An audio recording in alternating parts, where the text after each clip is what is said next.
بسم الله الرحمن الرحيم. سأل سائل بعذاب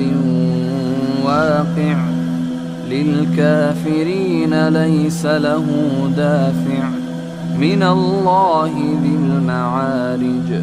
تعرج الملائكة والروح إليه في يوم كان مقداره 50,000 سنة فاصبر صبرا جميلا إنهم يرونه بعيدا ونراه قريبا يوم تكون السماء كالمهل وتكون الجبال كالعهن ولا يسأل حميم حميما يبصرونهم يود المجرم لو يفتدي من عذاب يومئذ ببنيه وصاحبته وأخيه وفصيلته التي تؤويه ومن في الأرض جميعا ثم ينجيه كلا إنها لظى نزاعة للشوى تدعو من أدبر وتولى وجمع فأوعى إن الإنسان خلق هلوعا إذا مسه الشر جزوعا وإذا مسه الخير منوعا إلا المصلين الذين هم على صلاتهم دائمون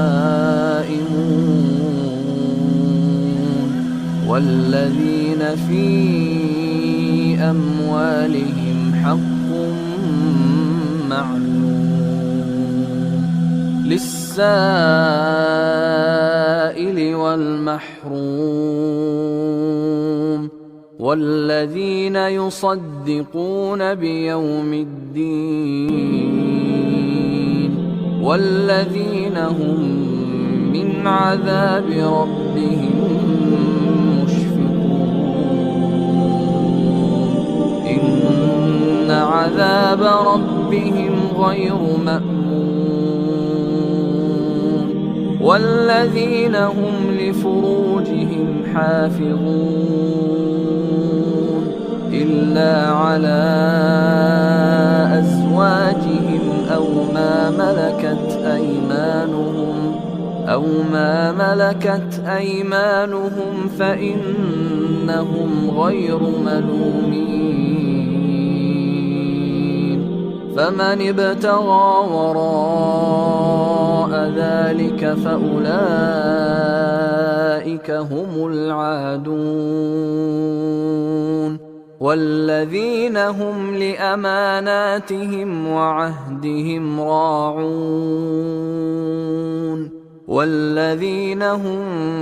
بشهاداتهم قائمون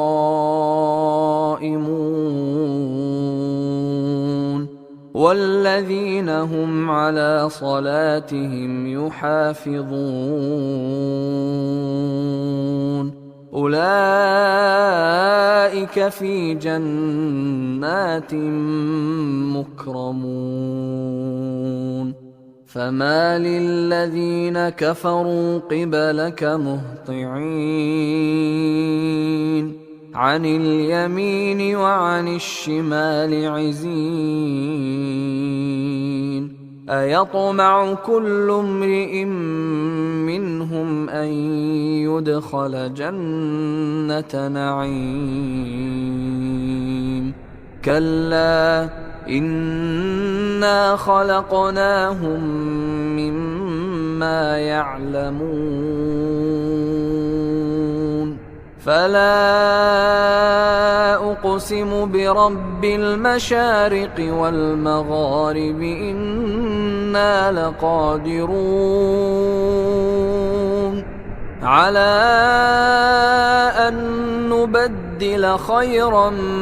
منهم وما نحن بمسبوقين فذرهم يخوضوا ويلعبوا حتى يلاقوا يومهم الذي يوعدون يوم يخرجون من الأجداث سراعا كأنهم إلى نصب